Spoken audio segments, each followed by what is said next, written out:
Sa bawat proyekto ng Department of Public Works and Highways o DPWH, gumagawa sila ng estimate sa presyo ng mga materyales at isa ito sa magiging batayan ng project cost o gagastusin para sa proyekto.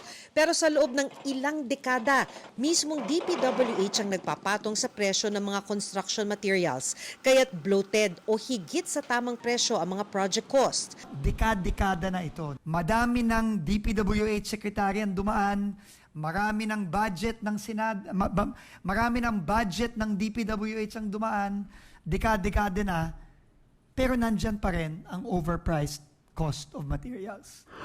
Sa Region 4B o Mimaropa halimbawa, batay sa pagsusuri ng DPWH, prenesyuhan ng DPWH ng higit 23,000 pesos per metric ton ang aspaltong wala pang 6,000 pesos sa merkado. Higit 1,400 pesos per cubic meter ang graba na 600 pesos. 1,500 ang buhanging 620 pesos per cubic meter. 50 pesos per kilo ang sheet pile na dapat ay 40 pesos lang. Ibang halaga ng patong sa iba pang rehiyon pero overpriced din.